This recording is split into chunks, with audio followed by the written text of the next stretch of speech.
Friends నా పేరు Sai Kiran welcome to Telugu tech TV friends మనం ఎప్పటి నుండో వెయిట్ చేస్తున్న పోకో X3 మొబైల్ అయితే ఈరోజు అఫీషియల్గా మన ఇండియాలో అయితే లాంచ్ అయిపోయింది.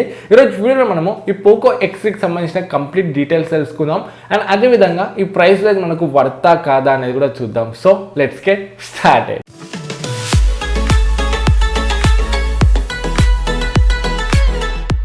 ఫ్రెండ్స్ ఫస్ట్ మనము డిజైనింగ్ చూసుకున్నట్లయితే ఫ్రంట్ టాప్ సెంటర్లో పంచోల్ కెమెరా ఉంది అండ్ బ్యాక్ సైడ్ చూసుకుంటే సర్క్యులర్ కెమెరా డిజైన్ ఉంది అండ్ కెమెరా అలైన్మెంట్ చూసుకుంటే మనకు కొంచెం డిఫరెంట్ ఉందని చెప్పవచ్చు. అండ్ మనకు ఒక టెక్స్చర్ టైప్ ఆఫ్ డిజైన్ కూడా ఉంది, దాని మీద పోకో బ్రాండింగ్ అయితే ఉంది.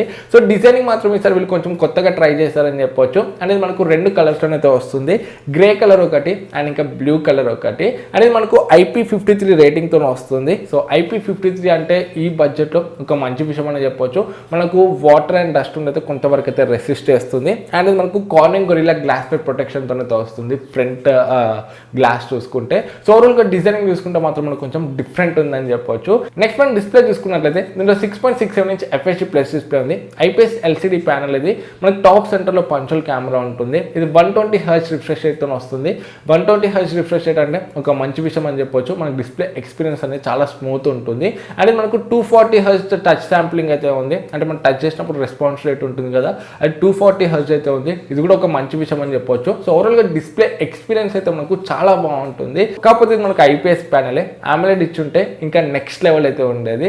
బట్ IPS ఇచ్చినప్పటికీ దీంట్లో మనకు 120 Hz refresh rate and 240 Hz sampling అనేది మనకు కొంచెం డిస్ప్లే ఎక్స్పీరియన్స్ లో హెల్ప్ అయితే అవుతుంది. సో ఓవరాల్ గా డిస్ప్లే చూసుకుంటే మాత్రం మనకు బాగుందని చెప్పొచ్చు. నెక్స్ట్ మనం హార్డ్వేర్ చూసుకున్నట్లయితే దీంట్లో మనకు కొత్త ప్రాసెసర్ అయితే యూజ్ చేశారు. ఫస్ట్ ఫోన్ ఈ ప్రాసెసర్ తోని స్నాప్డ్రాగన్ 732G ప్రాసెసర్, ఇది 8 nm ఆర్కిటెక్చర్ మీద బిల్డ్ అయిన ప్రాసెసర్, చాలా పవర్ఫుల్ ప్రాసెసర్ అని చెప్పొచ్చు మనకు మిడ్ రేంజ్ సెగ్మెంట్లో చూసుకుంటే. సో మనం స్నాప్డ్రాగన్ 730 సిరీస్ ఏదైతే ఉందో ముందు దానికన్నా బెటర్ పర్ఫార్మెన్స్ అయితే ఉంటుంది. సో గేమింగ్లో అండ్ ఇంకా మనకు డే టు డే యూసేజ్లో కొంచెం పవర్ఫుల్ ప్రాసెసర్ అని చెప్పవచ్చు ఈ బడ్జెట్లో చూసుకుంటే. సో ఇప్పుడు ఉన్న అన్ని ఫోన్స్తో కంపేర్ చేస్తే మనకి ఇదే పవర్ఫుల్ ఫోన్ అయితే అవుతుంది 20,000 అండర్లో చూసుకుంటే. అండ్ మనకు LPDDR4X ర్యామ్తో వస్తుంది, UFS 2.1 స్టోరేజ్తో వస్తుంది and liquid cooling technology plus అయితే యూజ్ చేశారు. సో ముందుతో కంపేర్ చేస్తే ఇంకొంచెం బెటర్గా కూలింగ్ అవుతుంది అనేది చెప్తున్నారు వీళ్ళు. అండ్ ఇది మనకు గేమింగ్ టర్బో 3.0 ఫీచర్ కూడా ఉంది. గేమింగ్ చేసేటప్పుడు ఇంకొంచెం బెటర్ ఎక్స్పీరియన్స్ అయితే వస్తుంది. ఓవరాల్గా హార్డ్వేర్ చూసుకుంటే మాత్రం ఎక్సలెంట్ ఉందని చెప్పొచ్చు. సో మనకు 20,000 అండర్లో బెస్ట్ హార్డ్వేర్ మొబైల్ అని చెప్పొచ్చు మనము.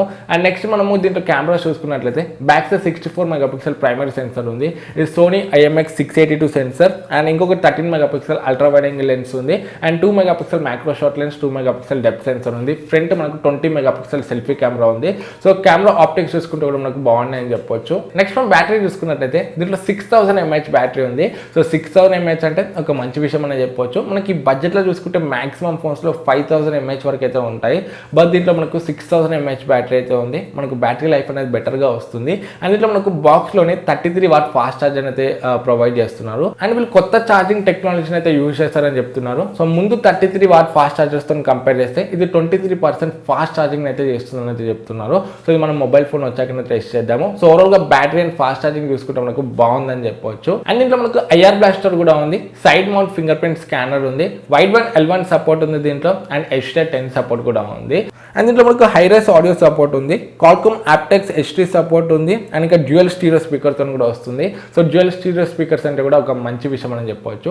సో ఇవి దీంట్లో మనకు ఎక్స్ట్రా ఫీచర్స్ గురించి మాట్లాడుకుంటే ఇప్పుడు మనం ప్రైసింగ్ చూసుకున్నట్లయితే ఇది మనకు base variant 6GB RAM 64GB storage variant price మనకు 17,000 ఉంది and 6GB RAM 128GB storage variant price 1,500 ఉంది and 8GB RAM 128GB storage variant price మనకు 20,000 అయితే ఉంది. ఫైనల్గా ఈ బడ్జెట్లో మనం ఫోన్ని కన్సిడర్ చేయవచ్చా అంటే మంచి ప్రైసింగ్లోనే తీసుకొచ్చారని చెప్పొచ్చు. సో మనకు మరీ ఓవర్ ప్రైసింగ్ అయితే ఏం చేయలేదు. సో బేస్ వేరియంట్ 17,000 అంటే మంచి డీసెంట్ ప్రైస్ అనే చెప్పొచ్చు. అండ్ మనం 20,000 అండర్లో చూసుకుంటే మనకు మంచి పవర్ఫుల్ ప్రాసెసర్ ఉంది, 6000 mAh బ్యాటరీ ఉంది, మంచి ఫాస్ట్ ఛార్జింగ్ టెక్నాలజీని యూజ్ చేస్తారు, మంచి డిస్ప్లే ఉంది, higher refresh rate and high sample రేట్తో, కెమెరాస్ కూడా బాగున్నాయి. సో డిజైనింగ్ కూడా మనకు బాగానే ఉంది. సో ఓవరాల్గా మంచి ప్యాకేజ్ అనేది చెప్పొచ్చు. మంచి బడ్జెట్లో మంచి ప్యాకేజ్ అయితే తీసుకొచ్చారు.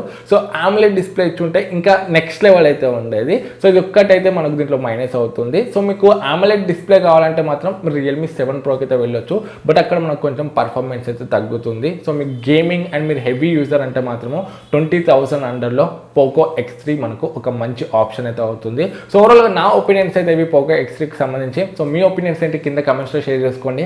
వీడియో నచ్చితే వీడియోని లైక్ చేయండి. ఫస్ట్ మన ఛానల్కి వచ్చుంటే ఇలాంటి టెక్నాలజీ సంబంధించిన వీడియోస్ కోసం మన ఛానల్కి సబ్స్క్రైబ్ అయ్యి దాని పక్కన ఉన్న బెల్ ఐకాన్ యాక్టివేట్ చేసుకోవడం మర్చిపోకండి. మళ్ళీ నెక్స్ట్ వీడియోలో మేము ముందుకు వస్తాను. Poco this is Sai Kiran from Telugu tech TV signing out. జై హింద్.